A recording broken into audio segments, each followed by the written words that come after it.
नमस्कार दोस्तों, welcome back to my channel. और वक्त हो चला है एक चैनलिंग सेशन का। तो दोस्तों, इसके लिए मैं अपने टैरो कार्ड्स को यूज़ करूँगी। और आज इस सेशन के द्वारा ऐसा कौन सा मैसेज है जो हमारी कम्युनिटी को मिलना चाहिए। ये डेली इनर वर्क करना बहुत ज़रूरी है दोस्तों, बिकॉज़ हमारी जर्नी ही ऐसी है जिसमें इनर वर्क और असेंशन एक लाइफस्टाइल है। तो अगर आप इस कंटेंट तक पहुँचे हो, आप इससे अट्रैक्ट हो रहे हो, तो ये कोई कोइंसिडेंस नहीं है, आप ही की इंट्यूशन ने आपको इस कंटेंट से जोड़ा है। तो इसी से पता चलता है कि इंट्यूशन कितनी पावरफुल चीज़ है, राइट। तो शुरू करते हैं और देखते हैं कि पहला हमारा कार्ड क्या है। एक और बात मैं आपको कहना चाहती हूँ दोस्तों, ये कार्ड अपने आप ही गिर गया है। This is the 9 of swords. Ascension work में दोस्तों हम लोगों को अपनी रिस्पॉन्सिबिलिटी खुद लेनी होती है, अपने सुख दुख की, अपने इमोशनल क्वेश्चन की, अपने इमोशंस की और अपनी पूरी ज़िंदगी की। जो भी हम करें, we need to hold our self responsible. It is not an easy task, but एक बार जब आप इस टास्क में घुस जाते हैं और अच्छा काम करने लग जाते हैं, तो धीरे धीरे आपको चीज़ें बदलते हुए नज़र आएंगी। तो पहला कार्ड है 9 ऑफ स्वॉर्ड्स, जिसमें कि जो भी व्यक्ति, जो भी एनर्जी, जो भी सिचुएशन आज हम शेयर करने वाले हैं, इंट्यूटिवली तो मेरे पास मैसेज पहले से आ चुका है, बट प्रोग्रेशन देखना ज़रूरी है। तो इसमें एक दुख की, एक रिग्रेट की, एक पेन की, एक हर्ट होने की, एक धोखा खाने की भी हो सकती है, या ओवरऑल गिल्ट ट्रिप, कुछ भी ऐसा हो सकता है। बहुत सारी नेगेटिव फीलिंग्स हैं, रात को नींद नहीं आ रही, सोया नहीं जा रहा, भयावह थॉट्स आ रहे हैं, सपने आ रहे हैं, या कुछ ऐसी ही बातें चल रही हैं। सेकंड कार्ड जो अपने आप अगेन फिसला है, एक्चुअली 3 कार्ड्स गिरे हैं। मुझे इतने सारे कार्ड्स एक साथ नहीं चाहिए होते हैं, तो मैं इसको वापस कर रही हूँ, बिकॉज सीरियसली बहुत कन्फ्यूजन हो जाती है। 3-4 कार्ड्स एक साथ गिर जाते हैं जब। हमें प्रोग्रेशन चाहिए, हमें इतनी सारी कन्फ्यूजन नहीं चाहिए इस वक्त। अगला कार्ड है हायरोफेंट। अब ये कार्ड और ये कार्ड टोटली ऑपोजिट है। मान लीजिए, चलिए एक फ़नी सिचुएशन बताती हूँ। मान लीजिए 2 घंटे पहले कोई रो रहा था, ज़ोर ज़ोर से चिल्ला चिल्ला के, कोस रहा था खुद को, भगवान से लड़ रहा था, अपने आप से लड़ रहा था, घर वालों से लड़ रहा था। 2 घंटे के रोने धोने के बाद वही व्यक्ति सडनली इतना इंटेलिजेंट हो गया कि अब वो दूसरों को समझाने की पोजीशन में चला गया। उन 2 घंटों में ऐसा क्या हो गया कि 9 ऑफ स्वॉर्ड्स की एनर्जी से वो व्यक्ति डिवाइन कार्ड वाला हायरोफेंट बन गया, जो कि एक वाइज काउंसिल बन गया। यानी कि इस चैनलिंग की थीम, या इस कलेक्टिव की थीम, इस कलेक्टिव रीडिंग की थीम यही है कि एक ऐसा व्यक्ति जो बहुत ज़्यादा दुखी था, इतना दुखी था कि उसके दुख का कोई बांध नहीं था, उसके दुख को समझना ही मुश्किल था। वो रातों को रो रहा है, वो अकेला है, वो तन्हा है, वो परेशान है, उसको नींद नहीं आती, वो इतना सैड है। और वही व्यक्ति, उसकी एनर्जी बन गई ये रेड कलर का। टैरो में बहुत इम्पॉर्टेंस है, क्योंकि रेड को कनेक्ट किया जाता है कॉन्फिडेंस के साथ, और रेड को ऑल्सो कनेक्ट किया जाता है रूट चक्रा के साथ, यानी कि वेरी स्ट्रॉन्ग फाउंडेशन। तो ये जो भी व्यक्ति है, इसने इतनी स्टडीज़ करी, इतनी रिसर्च करी, इतनी पढ़ाई करी, इतना इनर वर्क किया, अपने आप पे इतना काम किया कि उसका कॉन्फिडेंस जो आज है, जो उसका कहना, उसका बोलना है, उसके पीछे एक फाउंडेशन है जो कि बहुत स्ट्रॉन्ग है। ये बड़े बड़े 2 पिलर्स आप देख रहे हैं, इतने बड़े बड़े पिलर्स हैं उसके साथ। वो खुद 2 पिलर्स के बीच में खड़ा है, इन्हीं को दर्शाते हुए कि वो एक पिलर है, पिलर ऑफ सपोर्ट है। देखिए, एक बड़ा सा क्राउन पहना है उसने, और उसके नीचे जो लोग हैं, ऐसा नहीं कि कोई यंग लोग हैं, 2 बुज़ुर्ग लोग हैं। ख़ास तौर से ऐसा दिखाया गया कि दोनों गंजे हैं, क्योंकि कई बार गंजापन जो है वो बुढ़ापे से भी कनेक्ट किया जाता है। तो ये 2 बुज़ुर्ग लोग अच्छी पोशाक पहन के, ये बुज़ुर्ग भी इनके पास आ रहे हैं। ये नहीं लग रहा कि ये बंदा बुज़ुर्ग है, इसकी शक्ल बुज़ुर्ग वाली नहीं है, पर ये बहुत वाइज काउंसिल है कि इसके पास बुज़ुर्ग लोग भी आ रहे हैं अपनी प्रॉब्लम्स लेके, या फिर उसके सामने बाउ डाउन करते हैं। या ये कह सकते हैं, इसका एक और मीनिंग ये कि ये दुखी व्यक्ति, 2-3 मीनिंग्स हैं इस पूरी थीम के। ये दुखी व्यक्ति जो अकेला है, जो रो रहा है, जो परेशान है, कुछ ऐसा होता है कि इसको कोई बहुत वाइज काउंसिल मिल जाता है, कोई ऐसा टीचर मिल जाता है, क्योंकि इसमें टीचर की, हीलर की, थेरेपिस्ट की जोन दिखाई दी जा रही है। ऐसे लोग लोगों को हील करते हैं, उनके पास लोग आते हैं, उन्हें कोई ऐसा मिल जाता है जो बहुत स्ट्रॉन्ग सिस्टम, बहुत स्ट्रॉन्ग सपोर्ट सिस्टम उनका बन जाता है। और ऑब्वियसली फिर उनकी हालत ऐसी तो नहीं रहेगी जैसी अभी है, ठीक है। तीसरा मीनिंग इसका ये भी हो सकता है कि बहुत ज़्यादा मेंटल एगनी है, मेंटल एंग्विश है, और ये जो मेंटल एंग्विश है ये आपके अंदर से ही आ रही है, ठीक है। और हो सकता है कि आपके अंदर से जो ये ऊर्जा आ रही है ये आपको बहुत ज़्यादा नेगेटिव बना रही है, बहुत ज़्यादा दुखी कर रही है, आपके अंदर पैरानोया ला रही है, आपको सोने नहीं दे रही है, आपको डिप्रेशन, लोनलीनेस, आइसोलेशन, इस तरह की चीज़ें हो रही हैं। तो आप ऐसे समय में जब इंसान के साथ ऐसा होता है ना, तो वो दूसरों को भी अपने पास से पुश अवे कर देता है। उसे पुश अवे नहीं करना चाहिए, उसको लोगों को अपने पास आने देना चाहिए ताकि उनको भी एक वाइस काउंसलिंग मिल सके। कई दफ़े वाइस काउंसल हमारे आसपास ही होते हैं।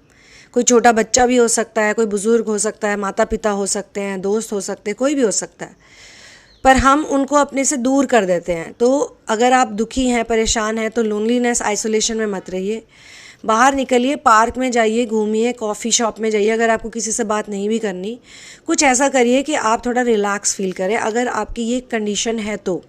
या फिर अगर आपकी कंडीशन बार बार आती रहती है तो आपको कोई ना कोई तरीका निकालना पड़ेगा। इस रीडिंग में ये भी निकल के आ रहा है कि आपको कोई ना कोई तरीका निकालना पड़ेगा कि आप अपने अंदर की इनर विजडम से कनेक्ट हो सकें, या आपके अंदर की इनर विजडम भी हो सकती है। यही आपके अंदर का इनर डिप्रेशन क्रिएट कर रहा है और यही आपके अंदर इनर विजडम को क्रिएट कर रहा है। यही चीज़, वो क्या चीज़ है, आपको उससे जुड़ना है, कनेक्ट होना है और फिर उसी के साथ रहना है, कोशिश यही करनी है। और मान लो अगर कभी रोना धोना आता भी है तो कोई बड़ी बात नहीं यार, रो लो थोड़ी देर, क्या हो गया। लड़कियों को तो हर महीने एक बार रोना ही पड़ता है, जब PMS होता है, जब उनके पीरियड्स आते हैं तो वो रोती हैं बेचारी, और साथ में बाकी लोग भी रोते हैं, घर वाले, पड़ोसी, इधर उधर के लोग, बॉयफ्रेंड, पति, जो भी उनकी लाइफ में होते हैं, उनको भी साथ में PMS हो जाता है।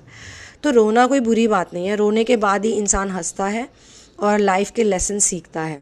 अब हायरोफैंट के भी दोस्तों इंटरेस्टिंगली बहुत सारे मीनिंग्स हैं। तो कलेक्टिव रीडिंग में अगर ये आए हैं तो मैं आपको बताती हूँ ये क्यों आए हैं। अब थोड़ी देर इंडिविजुअली हायरोफैंट को देखते हैं, क्योंकि हायरोफैंट का मतलब ये भी होता है एक रिजिड अथॉरिटी, या फिर किसी का किसी चीज़ में, सोशल कन्वेंशन में स्टकअप होना।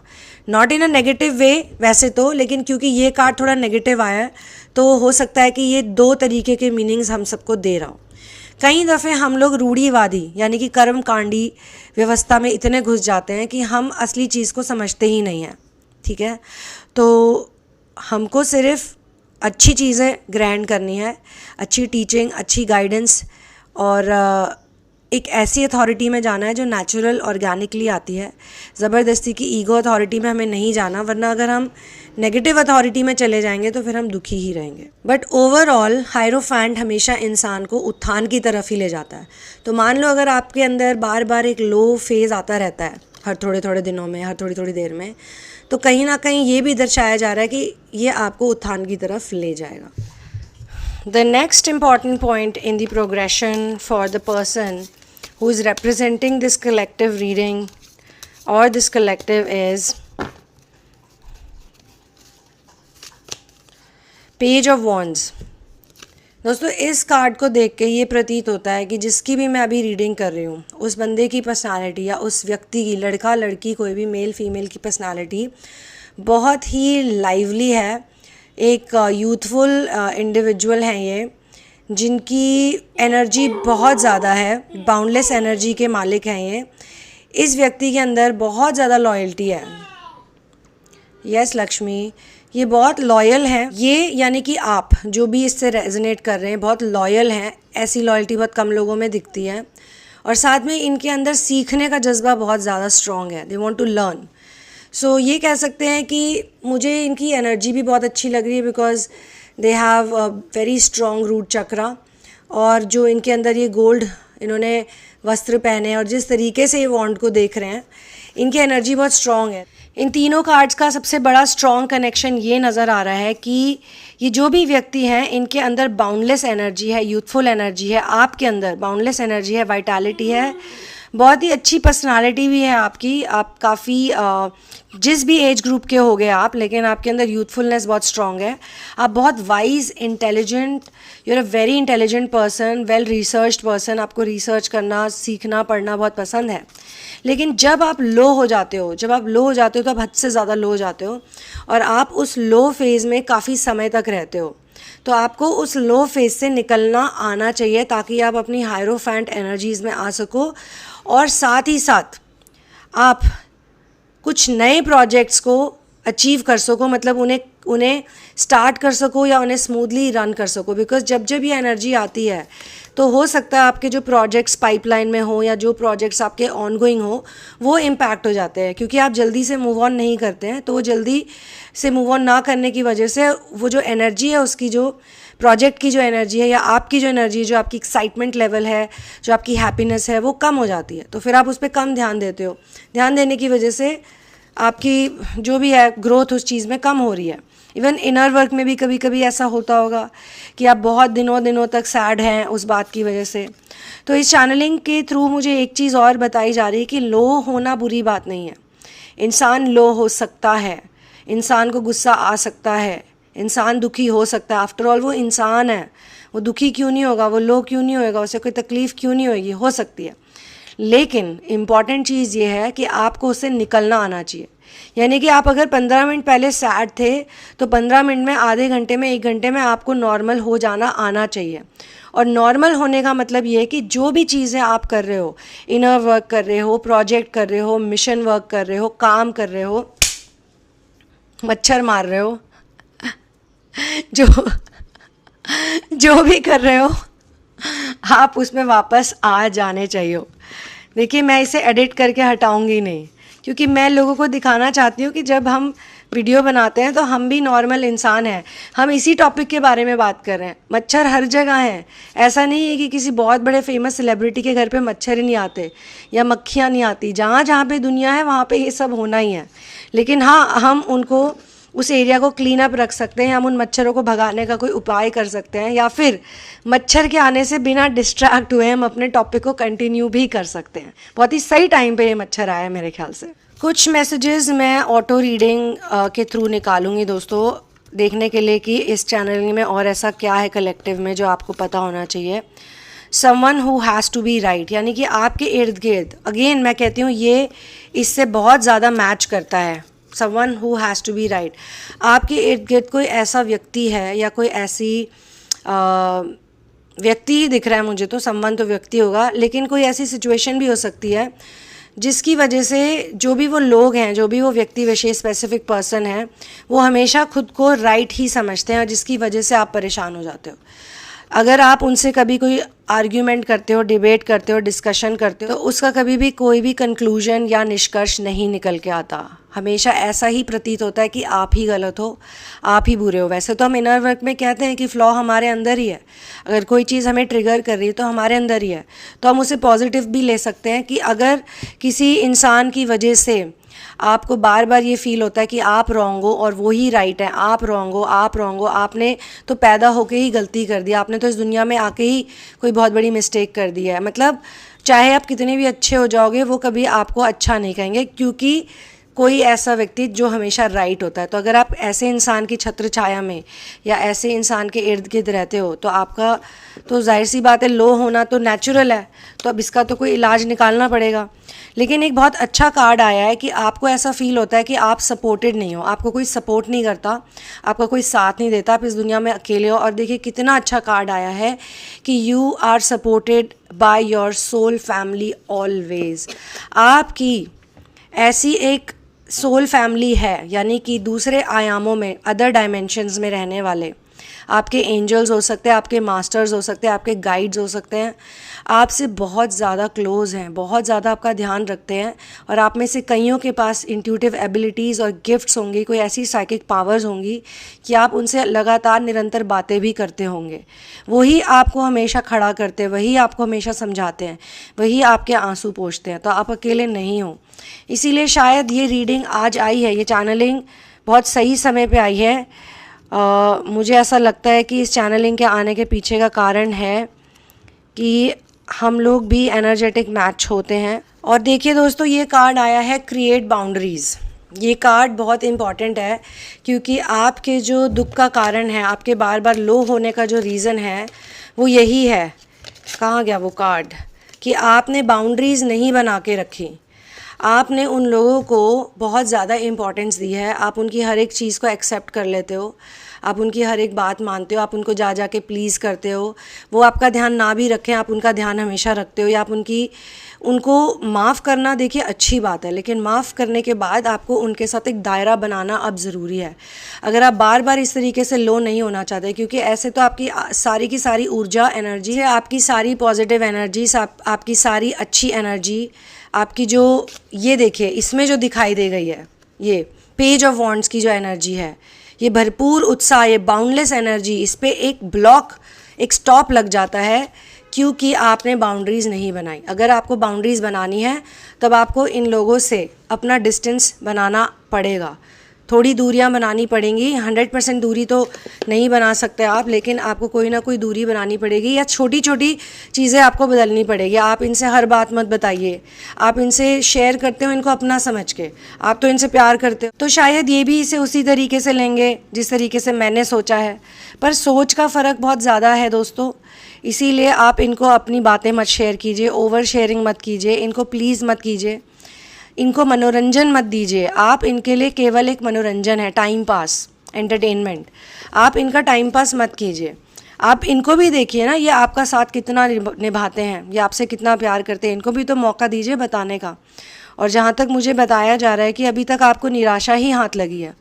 ये भी हो सकता है कि बाउंड्रीज़ आप इसलिए नहीं बनाते क्योंकि आपकी भी एक्सपेक्टेशंस बहुत ज़्यादा हैं, और ये भी हो सकता है कि आप अपने पे कम विश्वास रखते हैं। अगर आप अपने पे ज़्यादा विश्वास रखेंगे तो हो सकता है ऐसी बहुत सी चीज़ें हैं जो आप कर सकते हैं जिसमें आपको इनकी ज़रूरत नहीं पड़ेगी, क्योंकि इनकी और आपकी सोच नहीं मिलती है। अगर इनकी और आपकी सोच मिलती तो फिर क्या ही बात होती। और एक बड़ा इम्पॉर्टेंट पॉइंट अभी मुझे बताया गया है, वो है अत्यधिक कार्य करना भी ठीक नहीं होता। Don't have to be overworked. ऐसा लगता है कि आप अत्यधिक करने लग जाते हैं, बहुत ज़्यादा या तो काम करते हैं तो बहुत वर्कहॉलिक हैं, बहुत ज़्यादा चिंता करते हैं, बहुत ओवर थिंकिंग कर रहे हैं, या फिर जो भी कुछ कर रहे हैं उसको ज़्यादा इंजॉय करे बिना ही कर रहे, किसी डर के कारण, किसी लिमिटेशन के कारण। इसके साथ मुझे 17-17 भी दिखाया गया है, और 17-17 का मतलब भी कहीं ना कहीं इसी रीडिंग से, इस चैनलिंग से जुड़ा है, क्योंकि ये कहता है कि आपको अपनी टेंडेंसीज़, ऐसी टेंडेंसीज़ से अवेयर होना पड़ेगा जहाँ पे आप परफेक्शनिज़म को हैप्पीनेस से ज़्यादा ऊपर रखते हैं। आपकी खुशी परफेक्शनिज़म से ज़्यादा, या हो सकता है ये जो व्यक्ति हैं, जो लोग हैं, ये खुद भी ऐसे हैं और ये आपसे भी यही उम्मीद करते हैं कि आप हमेशा परफेक्ट रहो। ये आपको ऐसे ट्रीट करते हैं कि आपके अंदर कोई इमोशंस ही नहीं हो सकते, आपके अंदर जज्बात नहीं हो सकते, आपको दुख नहीं लग सकता। कोई ऐसे लोग हो सकते हैं जो आपके साथ बहुत सालों से और आपको एक रोबोट या एक मशीन की तरह ट्रीट करते हैं कि भाई इसको तो कुछ फील ही नहीं होता, इसको तो कोई पेन ही नहीं फील होता। और इनके चक्कर में, या इनके साथ रहने के चक्कर में, इनको खुश रखने के चक्कर में, बाउंड्रीज़ ना बनाने के चक्कर में आपने अपनी खुशी को नीचे कर दिया है और परफेक्ट बनने की कोशिश करें। इनके साथ, इनके आगे हमेशा हंस रहे हैं, हमेशा स्माइल कर रहे हैं, या इनकी हर एक चीज़ को झेल रहे हैं, इनको माफ़ कर देते हैं, तो फिर वापस ये वही चीज़ें दोबारा आपके साथ करते हैं। तो अत्यधिक कार्य मत कीजिए, ना कोई फ़िटनेस एक्टिविटी, ना कोई वर्कआउट, ना कहीं बाहर जाना, अपने साथ कोई भी ऐसा समय आप नहीं व्यतीत करते हैं। मतलब आधा घंटा, 1 घंटा, रोज़ 2-3 घंटे अपने लिए निकालिए कुछ ऐसी एक्टिविटी करने में जिससे आपको बहुत मज़ा आए, आप इंजॉय करें। तो हो सकता है कि आपको थोड़ा बर्डन कम फील होएगा, आपको रिलैक्स फील होगा, आपकी थोड़ी हीलिंग होएगी, क्योंकि हर इंसान को हीलिंग की, थेरेपी की, प्रेम की ज़रूरत है। वो भले ही कई लोगों को लगता है कि शायद आपको ज़रूरत नहीं है, तो वो उनकी गलत फहमी है, आपको भी उतनी ही ज़रूरत है। बट अगर आपको उनसे वो प्रेम, वो अंडरस्टैंडिंग, वो एक्सेप्टेंस नहीं मिल रहा, तो उसको आपको अपने अंदर या फिर किसी और तरीके से ढूंढना ही पड़ेगा, क्योंकि यही इस कार्ड की एनर्जी है, हायरोफेंट। आपको ही वो वाइस काउंसिल अपने अंदर जगाना होगा, या खुद वो वाइस काउंसिल बनना पड़ेगा, या फिर कोई वाइस काउंसिल ढूंढना पड़ेगा जो आपका हाथ पकड़ के आपको इन सारी मुसीबतों से निकाल सके या आपकी मदद कर सके। अब ये नहीं कि आप हाई काउंसिल के साथ ही चिपक गए और ख़ुद कुछ नहीं कर रहे। वाइस काउंसिल के साथ आपको भी इनर वर्क करना है ताकि ये एनर्जी आपके अंदर भी आए। सो मेरे ख्याल से इस रीडिंग में यही मैसेज था। आप अपने आप को अकेला मत समझिए, आपकी सोल फैमिली हमेशा आपके साथ है, आपके पास बहुत गिफ्ट्स है, आपको बहुत लोग प्यार करते हैं, पर आपका ध्यान उनकी तरफ ना होके उन लोगों की तरफ ज़्यादा है जो आपको हमेशा छोटा और अनवर्दी, अनलव्ड फील कराते हैं। आपको ऐसा फील कराते हैं कि आप उनके प्यार के, उनकी एक्सेप्टेंस के, उनके प्रेजेंस के लायक ही नहीं हो। और इसीलिए देखिए कितना बढ़िया कार्ड आया है, सरेंडर टू सोर्स फुली। क्योंकि ये संसारिक दुनिया है दोस्तों, इस दुनिया में अपना कहने के लिए एक्चुअली में कोई भी नहीं होता, लेकिन सोर्स ही एक वो ऐसी एनर्जी है, highest being, supreme being, almighty ही एक ऐसी एनर्जी है जो कभी भी आपका साथ नहीं छोड़ने वाली। और ये बात आप जानते हैं, जो लोग किसी ना किसी एक्टिविटी में जुड़े हुए हैं, जैसे कोई भजन करता है, कोई कीर्तन करता है, कोई नाम जपता है, कोई मेडिटेशन करता है, कोई सेवा करता है, कोई कुछ ना कुछ ऐसा करता है। मुझे ऐसा फील होता है यहाँ पे जितने भी लोग हैं इसी तरीके के हैं। आपको पता है कि आप अगर सुकून ढूंढना चाहें तो आप ढूंढ सकते हैं, लेकिन आपको सुकून मिलता ही सोर्स के रास्ते पे है। सोर्स के साथ कनेक्ट होकर आपको सुकून मिलता है, तो आप अपने सुकून के साथ ही रहिए। अब वो समय आ गया है कि अब आपको पूरी तरह से, अभी तक आपने शायद 50%, 40%, 60%, 70%, इवन 85%, 80% तक आपने सोर्स को दिया है। अब वो समय आ गया कि अब आपको 100% पूरी तरीके से सोर्स की बाहों में, सोर्स की गोद में, सोर्स के साथ, सोर्स के पास आपको रहना है, क्योंकि सोर्स ही वो हैं जो हमेशा आपके साथ रहे हैं अभी तक भी। आप दुनिया से कोई उपेक्षा मत कीजिए, परफेक्शन की उनसे भी मत कीजिए और उनके लिए परफेक्ट बनने की कोशिश भी मत कीजिए। दोस्तों ये दुनिया है ही ऐसी, यहाँ पे सब अपना ही सोचते हैं and at the end of the day. और कहीं ना कहीं आपके लिए भी यही अच्छा है कि फिर आप भी अपना ही सोचो, तभी आप खुश रह पाओगे। लेकिन उनके में और आप में सबसे बड़ा फ़र्क यही है कि उनका स्वार्थ सांसारिक चीज़ों से जुड़ा है और आपका स्वार्थ आध्यात्मिक चीज़ों से। सारा जो गेम चेंजर है वो यही है। तो दोस्तों अगर आपको मेरे साथ पर्सनल सेशन लेने हैं तो ये मेरा ईमेल एड्रेस है, नीचे दिया हुआ है डिटेल्स रीडिंग्स के बारे में, थेरेपीज़ के बारे में डिस्क्रिप्शन बॉक्स में। जो फ़ीस है वो USD में है, because I have global audience. उसको आप कन्वर्टर में जाके INR में कन्वर्ट कर सकते हैं। इंडियन लोगों को थोड़ी सी फ़ीस डिडक्ट होती है क्योंकि उन्हें पेपैल की फ़ीस नहीं देनी पड़ती है, और बाकी विदेश में जो रह रहे हैं उनके लिए भी अच्छा है। देखिए बाहर रहने के बावजूद आपको इस तरीके का कंटेंट और इस तरीके की हैंड होल्डिंग मिल सकती है, क्योंकि हमारे सारे सेशंस वीडियो कॉन्फ्रेंसिंग में ही होते हैं। वन डिस्क्लेमर इज़ देयर कि आप मुझे पहले से अपनी जो भी आपकी जर्नी है, ट्विन फ्लेम की या रिलेशनशिप की या लाइफ की या स्टार सीड असेंशन जर्नी, जो भी आपकी असेंशन जर्नी से रिलेटेड बातें मुझे आप पहले से मत बताइएगा, because I use spiritual tools and modalities. I use psychic gifts, intuitive reading, tarot cards and other such available tools which are given to me by my masters and source only. I'm not gonna take any credit for it. All credit goes to them. आपको यहाँ तक लाने का credit भी मैं उन्हीं को ही दूंगी, क्योंकि जब हमारी इंट्यूशन डेवलप होती है तो हम सही कंटेंट की तरफ या सही बातों की तरफ जाते हैं, जिससे हमें रिलीफ और शांति मिलती है। जब हमारा इनर वर्क इतना अच्छा नहीं होता तो हम ज़्यादातर उन्हीं चीज़ों की तरफ अट्रैक्ट होते हैं जो हमें दुख पहुँचाती है या जो हमें बैलेंस से हटा देती है, जो कि इस सिचुएशन में बताया गया और इसका सोल्यूशन भी दिया गया है। So I will see you soon in another one. One love, peace out and Jai Shri Ram.